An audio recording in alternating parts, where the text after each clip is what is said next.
there's been an exodus in the 90s. Nearly 750,000 people have been burnt out of that state. Them going back is over. More than 20 years they've been out of their state and they've lived like refugees, and many have distributed themselves all over the world. So, there is a religious dimension to it. Nobody should be fooled by thinking… See, because we've gotten into this political correctness, you see, you ask me to name the people, but you won't even name the religion, all right? Because you're not supposed to say it. I'm saying this is a fact. This is a fact, there is a religious goal attached to it. Whether you like it or you don't like it, that's how it is, that's how historically it's been. Does it mean to say we have to divide this country? No. You're dealing with a particular state where the problem is, keep the problem there and deal with it as it should be dealt with. Don't make the same parallels with the rest of the nation, no.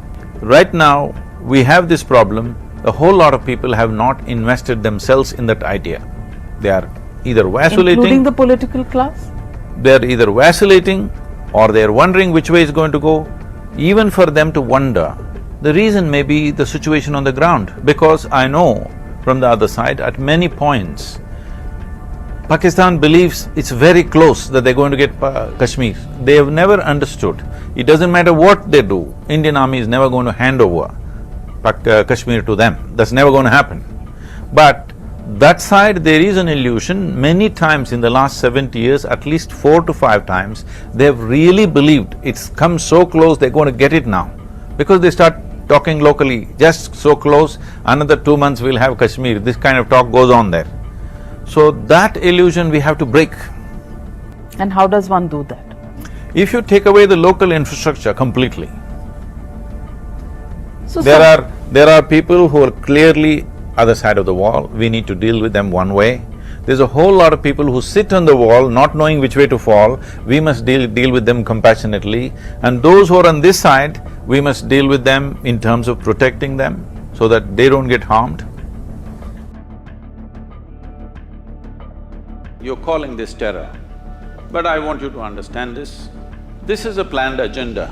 This is not terror as far as they are concerned. They are trying to fulfill their goals in a very planned way. They did not even keep it a secret. They told you, we will bleed you with 1,000 cuts. So it is not terror, it is an agenda that they're fulfilling. They're doing what they believe is the right thing to do. Because if somebody is willing to die for something, obviously they believe strongly enough to die for it. So they're doing what they believe is the right thing to do. Now, from your standpoint, are you doing the right thing that is good for this nation is something you must decide. There is no need to get excited about this, there is no need to… you just get some satisfaction by labeling somebody a terrorist. I want you to understand, somebody is working, life or death, they are working for their agenda. What the hell is your agenda? Spell it out to yourself and act upon that. This is the time. If nation's consciousness is somehow awakened because of a shocking incident, please make up your mind now and work for that goal, because the sovereignty of the nation is important. So protecting this is our business and our duty. Unfortunately, if cruel things happen, they happen. It is not our intent. I am not even talking about retribution, revenge, no, this is not our nature. But solution for this nation is important.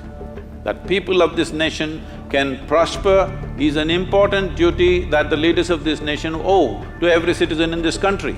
If we don't create that, we are failing in our fundamental duty, we are not being peaceful, we are just being naive.